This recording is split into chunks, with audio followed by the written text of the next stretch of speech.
que nós vamos fazer nesse momento? Eu quero fazer uma espécie de confissão de fé. Ou seja, eu quero explicar para você o que nós cremos sobre escatologia da maneira mais clara possível, para que você saiba realmente qual é a nossa visão sobre escatologia, de maneira bem objetiva, bem sistemática,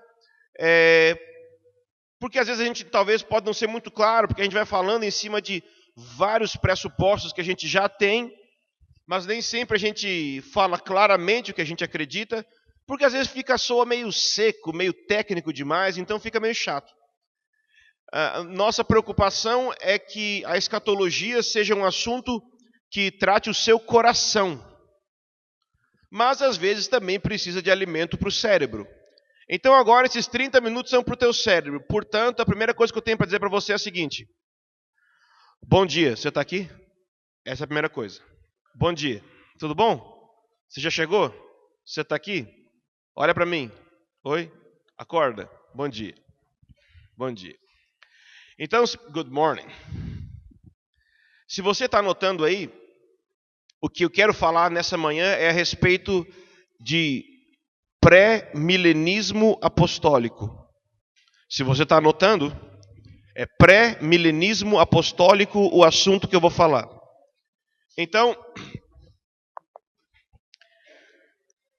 pré-milenismo apostólico... Oi? Tem que orar porque está muito... Por que você não vem aqui orar então? Porque já que é você que está sentindo. Ela está sentindo que vocês estão tudo... Não é endemoniada a palavra, mas é agitadinho. Então ela vai orar porque ela está sentindo. Pai, nós queremos pedir agora que o Senhor venha aquietar nossa alma, Senhor. Senhor, é muito importante que nós entendemos sobre essa palavra, Pai. É muito importante, por isso aquieta a nossa alma, aquieta a nossa mente agora, Pai. Pedimos que o Senhor dê domínio próprio sobre nossas emoções agora. Queremos entender sobre essa palavra, queremos compreender sobre essa palavra. Então, vamos pedir um ambiente de reverência à sua palavra, Senhor. Traga temor, ó Pai. Não estamos aqui brincando, queremos levar esse assunto a sério, Senhor. Queremos entender sobre esse assunto, por isso, traga um ambiente de temor hoje, ó Pai. É o que nós te pedimos, em nome de Jesus, ó Pai. Então, pré-milenismo apostólico é o nome da nossa posição escatológica. E eu queria, o primeiro ponto desse assunto é a respeito da importância de uma visão bíblica sobre o fim dos tempos. A importância de uma visão bíblica sobre o fim dos tempos. Aquilo que você espera a respeito do futuro, eu já falei isso na primeira noite, mas eu quero falar de novo. Aquilo que você espera a respeito do futuro define como você vive agora no presente.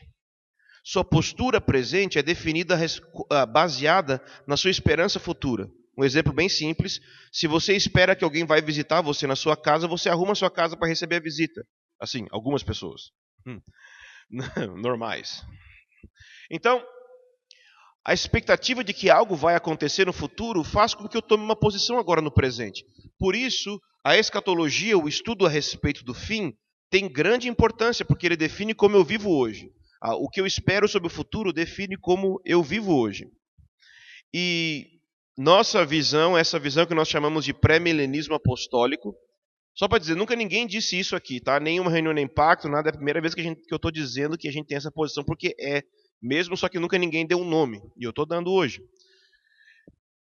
É o seguinte, ela é baseada em uma outra visão que nós chamamos de pré-milenismo histórico. Se você estudar, botar no Google pré-milenismo histórico, você vai encontrar muita coisa que tem tudo a ver com o que a gente acredita. Pré-milenismo histórico é a visão que crê, vou falar em ordem para não ficar complicado, que no fim da história haverá um período de grande perseguição e tribulação e juízo de Deus na terra, um período de 3 anos e meio. E depois desse período, Jesus vai voltar. Quando ele voltar, ele vai voltar para estabelecer um reino na terra que vai durar 1000 anos. E por isso, pré-milenismo, de milênio, de 1000 anos. E por que pré? Porque crê que Jesus volta antes do milênio. Basicamente é isso. Por que histórico? Porque na história os pais da igreja criam dessa forma. Essa era a posição dos pais da igreja e de pessoas bem no início da história da igreja. Por isso histórico, em alguns outros ramos da teologia é chamado de clássico, mas é a mesma coisa. Ok? Então, crê num reino milenar de 1000 anos, literal, político, Jesus reinando na terra, que Jesus volta antes do milênio e que vai ter uma tribulação e a igreja vai passar por esse período. A diferença entre a nossa visão e o pré-milenismo histórico normal é que o pré-milenismo histórico, ele geralmente enfatiza mais os elementos negativos desse período. Por exemplo, passar por perseguição ou alguma coisa do tipo. Mas nós cremos que não apenas realidades ou acontecimentos negativos vão se dar, mas também realidades positivas vão acontecer. Vou dar 2 exemplos. Primeiro, abra sua Bíblia, Mateus capítulo 13, versículo 10. Essa passagem de Mateus 13, 10, ela fala a respeito daquela parábola do joio e do trigo. Ok? Já lembra dela? Geralmente, eu gostaria que um dia você pudesse ler essa passagem inteira. Você vai descobrir que a passagem, a parábola do joio e do trigo, muita gente fala assim, ô irmão, é que na igreja cresce joio e trigo, né? Mas a parábola não fala que na igreja cresce joio e trigo. Na parábola diz que o campo onde o joio e o trigo nascem é o mundo, ou seja, basicamente a sociedade. Então, na sociedade nasce joio e trigo. Então, na parábola, o joio, ele explica, são os filhos do maligno e o trigo são os filhos do reino. A colheita é o fim do mundo, ou seja, o fim desta era, ok? E o campo é o próprio mundo. Então, Mateus 13, versículo 10, diz assim. Não é 10, não. É 24. Por favor, eu errei, viu? Mateus 13, a partir do 24.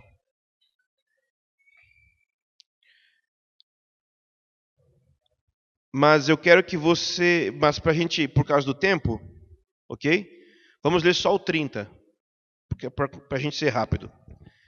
Ele diz assim, deixai ambos crescerem juntos até a colheita. Na época da colheita direi aos que fazem a colheita, ajuntai primeiro o joio e atai em feixes para queimá-lo, e o trigo, porém, recolhei no meu celeiro. Então, essa parábola está dizendo o quê? Que você vai ver que a explicação de Jesus vai falar sobre isso. É só você ler de novo a explicação. Jesus diz isso. A colheita é o fim do mundo, o joio são os filhos do maligno, o trigo são os filhos do reino. E ele diz o seguinte, deixa os dois crescerem até o fim, até o tempo da colheita. O que ele está dizendo? Que aquilo que tem a ver com o maligno vai crescer até o fim. Vamos dizer assim, vai chegar na sua maturidade. O que é a maturidade de uma semente? É quando ela cresce, gera frutos, multiplica, ok? Então, isso vai acontecer em relação à maldade no mundo. Vai crescer muito. Mas também vai acontecer em relação à realidade do reino. Os filhos do reino, o trigo na passagem, vai crescer muito também. Então, as duas coisas vão acontecer ao mesmo tempo. Vai acontecer que tudo aquilo que é mal vai chegar na sua plenitude e aquilo que tem a ver com o reino de Deus também vai chegar na sua plenitude. Uma outra passagem que você pode anotar aí, a gente não vai abrir, mas você pode anotar, é Isaías capítulo 60, versículo 1. Em Isaías 60, versículo 1, diz eis que as trevas cobrirão a terra, e a escuridão cobrirá os povos, mas sobre ti se verá nascendo a luz do Senhor, e a glória do Senhor se verá vindo sobre ti. Então, olha o contraste que ele está falando. De um lado, as trevas cobrem a terra, a escuridão cobre os povos, e de outro, sobre ti vem nascendo a luz do Senhor. Então, luz e trevas vão conviver no fim até o fim. Outro versículo que você pode anotar aí, Joel capítulo 2, versículo 11. Em Joel 2,11, falando a respeito do dia do Senhor, que o time está falando aqui nesses dias, ele dá uma característica sobre o dia do Senhor. Ele diz, o dia do Senhor será grande e terrível. Por que grande e terrível? O dia do Senhor, basicamente, de maneira simples, é o dia da volta de Jesus, é o dia, lembra que foi dito ontem, é o dia dele, é o dia que pertence a ele. Vai ser grande, porque vai ser maravilhoso, vai ser excelente, vai ter glória, vai ter alegria, vai ter bênção. E vai ser terrível, porque vai ter juízo, vai ter destruição, vai ter acerto de contas ao mesmo tempo. Então, nós não cremos apenas em algo negativo ou apenas em algo positivo. Nós cremos na plenitude das duas coisas até o fim. Ok? Essa é a nossa visão a respeito do fim. Não é que tudo vai melhorar e nem que tudo vai piorar, mas que as duas coisas vão crescer juntas até o fim. Por que a gente usa, ou eu uso hoje, a palavra apostólico para definir essa visão? Não é porque que eu acho que eu sou apóstolo ou qualquer coisa assim. É por causa da igreja apostólica do início, a igreja de Atos, ok? Então, eu creio na restauração do cristianismo apostólico, do cristianismo do primeiro século, vivido no poder do Espírito Santo. Algumas características do cristianismo apostólico estão, por exemplo, Efésios 5, 27.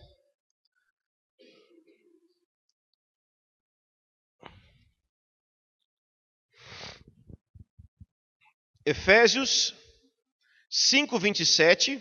Ele está falando sobre relação de marido e mulher e falando sobre o sacrifício de Jesus. E diz que Jesus morreu para apresentá-la a quem? A igreja, a si mesmo, como uma igreja gloriosa. O que é gloriosa? Cheia da glória de Deus. Sem mancha, nem ruga, nem qualquer coisa semelhante, mas santa e irrepreensível. Então, vai chegar um momento na história onde a igreja será irrepreensível. Hoje em dia, se você diz que faz parte da igreja em alguns lugares da sociedade, você já é mal visto. E você não é mal visto por causa daquilo que deveria de gerar um mal-estar, como, por exemplo, a santidade, a justiça, a piedade. As pessoas pensam mal da igreja por causa dos escândalos que tem da igreja, e não por causa da santidade que há na igreja. Mas há uma promessa na Bíblia que vai chegar um tempo onde a igreja vai ser irrepreensível, ou gloriosa, ou sem mancha, ou sem mácula. Outra maneira que você pode entender isso é olhando Apocalipse 19, versículo 7. Vamos olhar lá.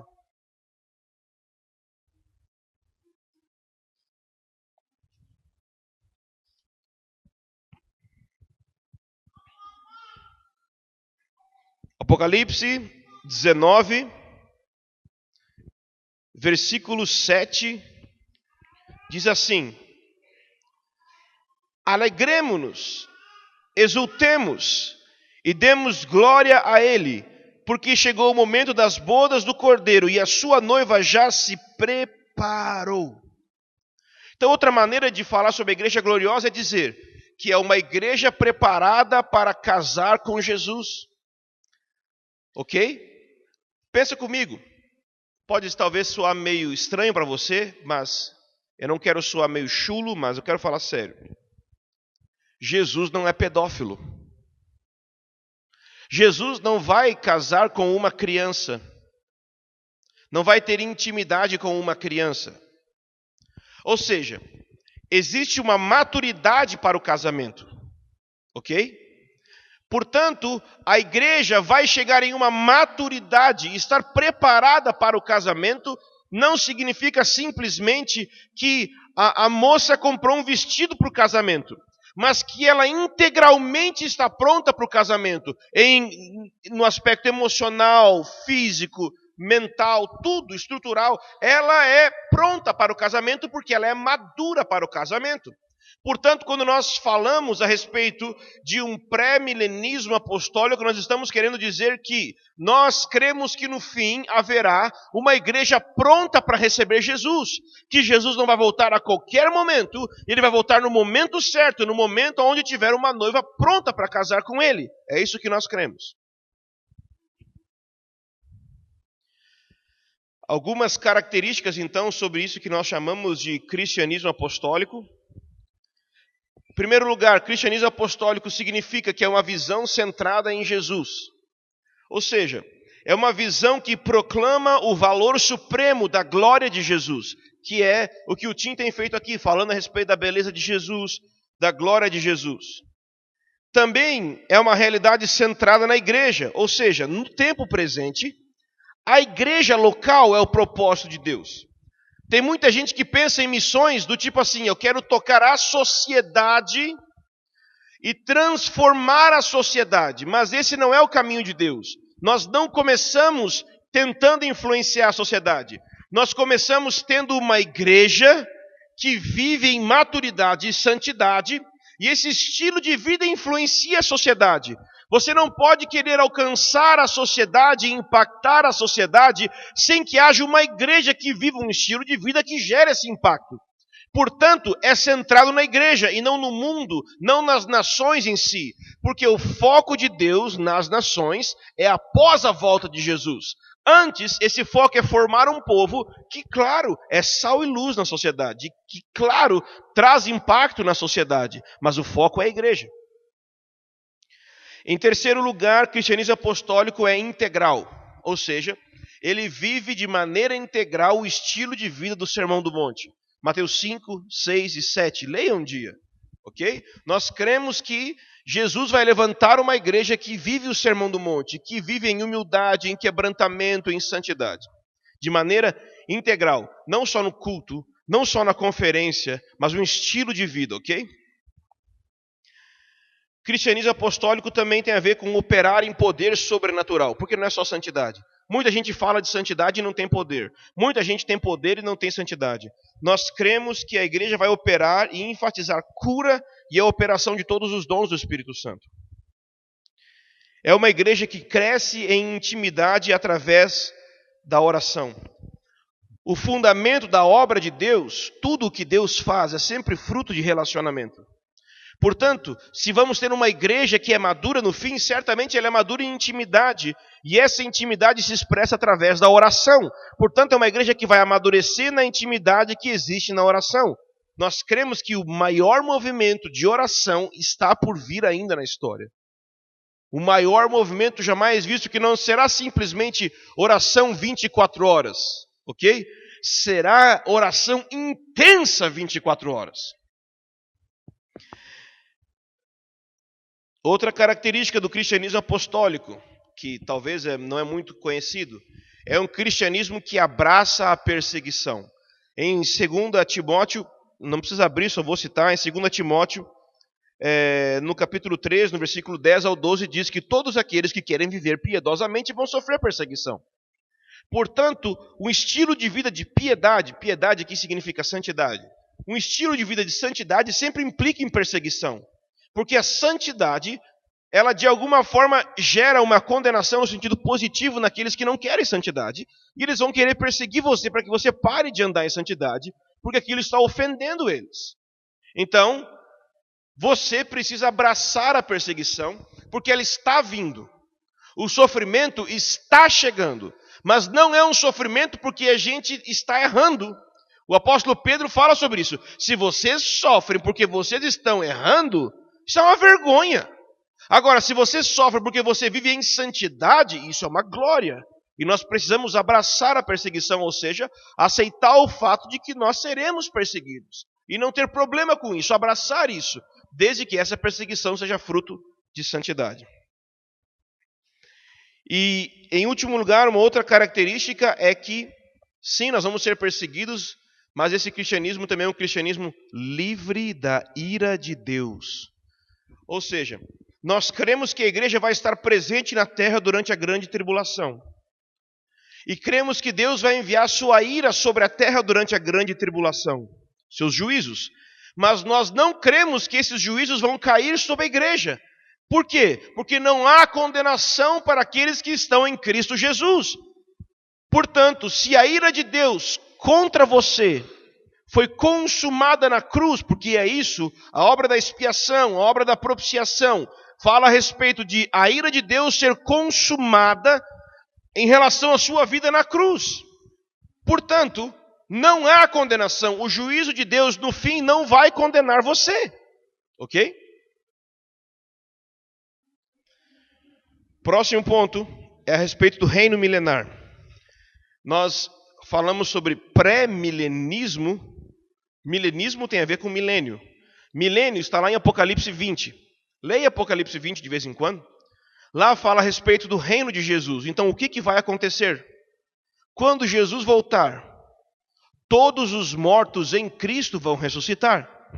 Eles vão ressuscitar e receber um corpo glorioso, um corpo que não morre mais. Da mesma forma, aqueles que estiverem vivos vão ser arrebatados para encontrar Jesus nas nuvens. Quando eles encontrarem Jesus nas nuvens, em um abrir e fechar de olhos, os corpos dos crentes que estiverem vivos serão transformados para serem semelhantes ao corpo glorioso de Jesus. Ok? Então, alguns vão ressuscitar, os corpos vão ressuscitar e ter um corpo glorioso por causa da ressurreição. E outros vão ter um corpo glorioso por causa do arrebatamento, mas vai ser um corpo igual. E tanto aqueles que ressuscitaram quanto aqueles que foram arrebatados vão descer com Jesus para a terra e reinar com ele durante 1000 anos. O reino milenar de Jesus, o reino de 1000 anos de Jesus, é um reino literal, futuro, político, militar, econômico e espiritual. É um reino de verdade, é como se ele chegasse em Brasília e tomasse Brasília e passasse a governar o Brasil no lugar da Dilma hoje. É literalmente isso que ele vai fazer. Só que ele vai ter uma sede mundial do seu governo na cidade de Jerusalém. Jesus vai estabelecer o seu reino a partir de Jerusalém e dali ele vai expandir para as nações. Mas vai ser um reino literal. Ele não vai ficar mandando raios sei lá, um pó mágico para transformar as nações. Ele vai transformar as nações do mesmo jeito que ele trabalhou na primeira vinda. Você acha que Jesus é um bom líder? Jesus é um bom líder, amém? E a maneira que ele liderou na sua primeira vinda foi perfeita, não foi? Portanto, você não precisa acrescentar nada a isso. O jeito que ele liderou as pessoas quando ele veio a primeira vez era perfeito. Portanto, quando ele voltar, ele não vai mudar o jeito que ele trabalhava. Ou seja, como que Jesus ia de um lado para o outro? Caminhando. O que Jesus fazia? Comia, conversava com pessoas, dialogava com pessoas. Ele não vai chegar na terra, vai olhar, vai chegar lá para um presidente de uma nação e vai dizer assim: atenção, desapareça. Pá! Agora eu sou governador aqui. Não. Jesus vai sentar, vai dialogar com os governantes da terra e vai conversar com eles, vai dizer: ó, toda autoridade me foi dada no céu e na terra. E eu te convido a participar do meu reino, a submeter o meu reino. E as pessoas vão ter a liberdade de não submeter a esse reino. Muitas pessoas, enquanto Jesus estiver na terra, não vão submeter a ele. Por quê? Porque a Bíblia diz claramente em Apocalipse 20 que no fim do reino milenar de Jesus, algumas pessoas vão se levantar e fazer guerra contra ele, inspiradas por Satanás. Portanto, nós não podemos dizer que todos, quando Jesus voltar, vão ser crentes, vão ser salvos. Vai ter os salvos que vão ter crido nele em toda a história, ressuscitaram e foram arrebatados. Mas também vão ter aqueles que não são salvos e vão estar presentes na terra. Muitos vão ter sobrevivido à grande tribulação e não morrido, mas também não convertido. E eles vão estar presentes na terra e vão se multiplicar e crescer. E da mesma forma, outras pessoas vão nascer e talvez elas não vão converter. E vão tentar se levantar contra o reino de Jesus no fim. Existem basicamente, talvez isso é novo para você, então só para te explicar por que é novo. É porque na igreja existem 3 visões sobre o milênio, então de repente você, cada um aqui veio de um tipo de igreja, de um background religioso. Então só para você entender, existem 3 visões a respeito do milênio. A primeira chama amilenismo, ok? Talvez você veio de uma igreja que era amilenista. Amilenista significa que não crê que vai ter um milênio literal na Terra, ok? Que interpreta que esse reino de Jesus é um reino espiritual que está acontecendo agora, ok? Essa visão tem pontos positivos muito bons. Por exemplo, crer nessa realidade espiritual do reino. É fato, Jesus venceu Satanás, Jesus amarrou Satanás, Jesus venceu Satanás na cruz, então isso é um ponto muito positivo. Mas o ponto negativo é que não entende os aspectos literais do cumprimento das profecias da Bíblia.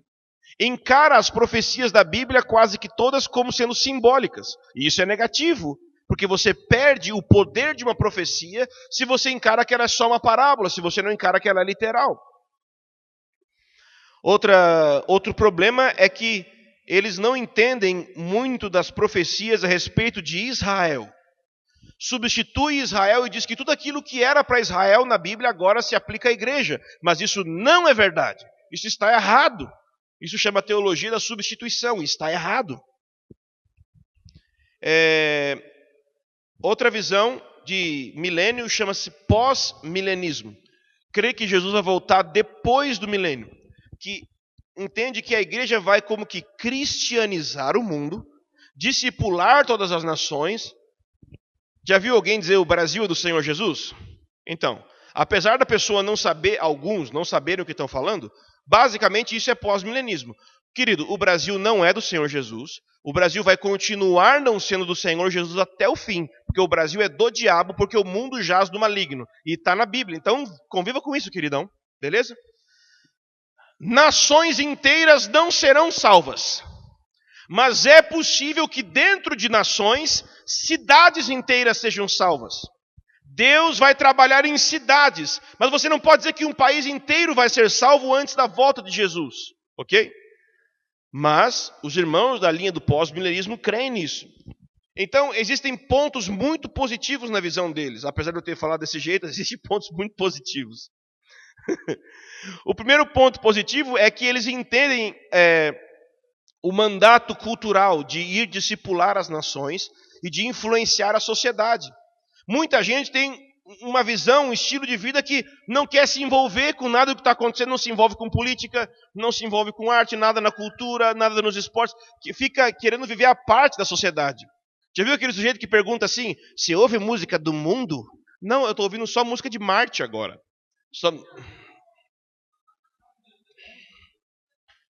Eu não uso roupa do mundo.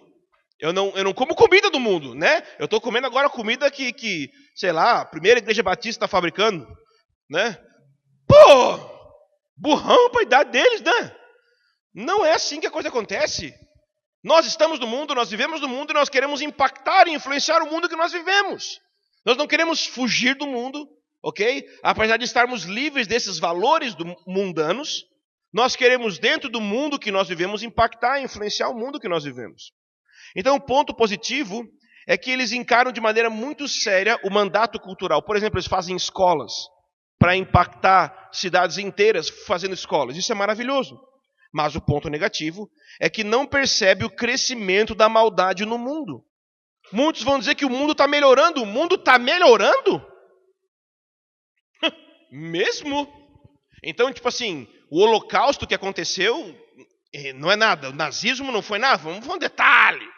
As guerras que estão acontecendo é o quê? Nada. E a maldade entre os seres humanos?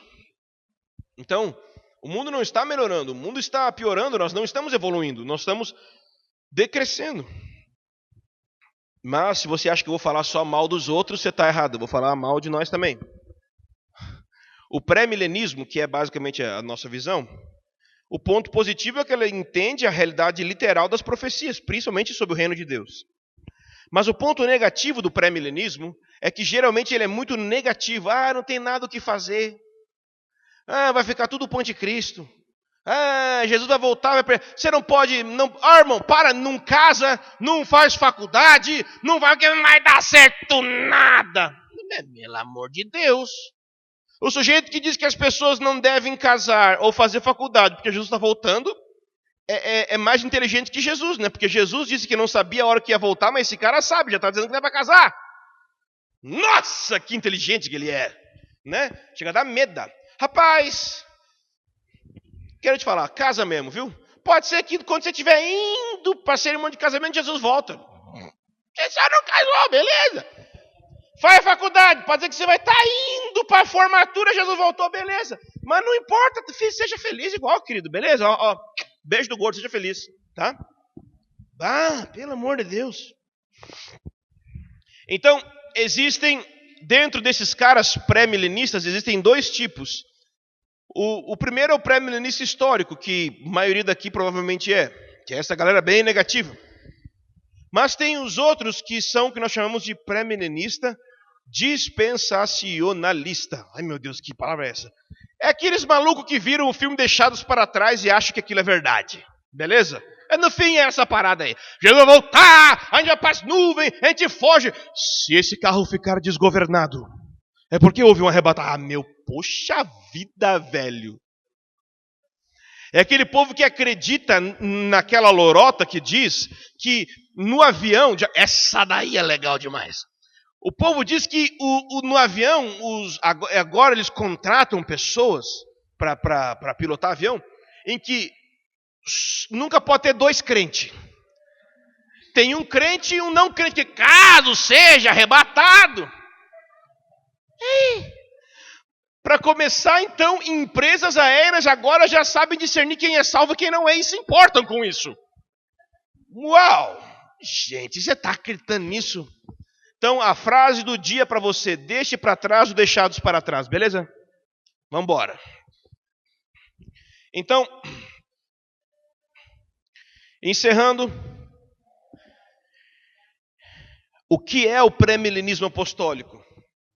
Nós cremos que Jesus vai voltar para estabelecer um reino literal, milenar, 1000 anos, político, real, literal, físico, econômico, militar na terra. E nós cremos que antes de Jesus voltar, vai ter um período de grande tribulação na terra. Mas nós não cremos que essa tribulação vai ser uma tribulação onde a igreja vai deixar de existir de tão fraquinha que ela vai ser. Pelo contrário, nós cremos no maior avivamento que a história já viu. Onde tiver maior trevas, vai ser o momento onde a luz de Deus vai brilhar mais ainda. Ok? Um versículo para você meditar, Efésios 4, versículo 13.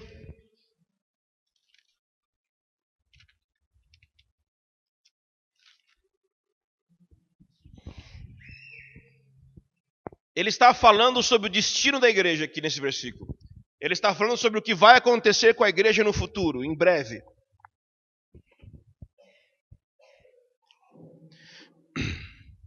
Achou? Efésios 4:13.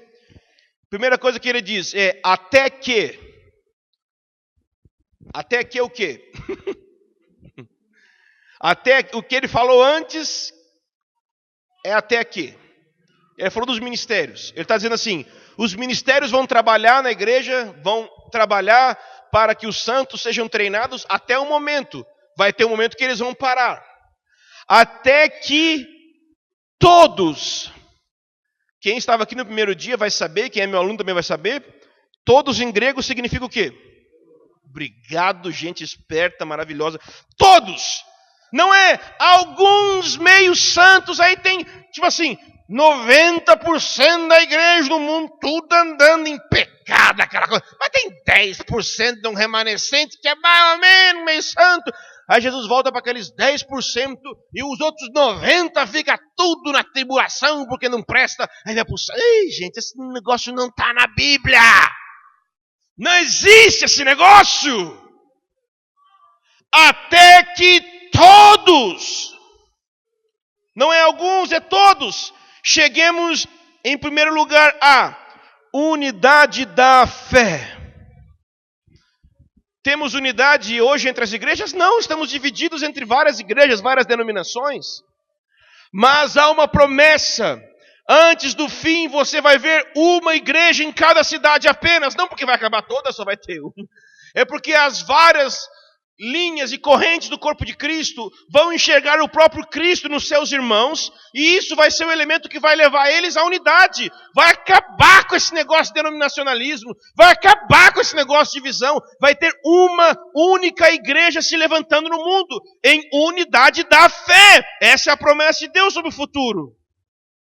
Mas não só a unidade da fé, do pleno conhecimento do Filho de Deus. Uau!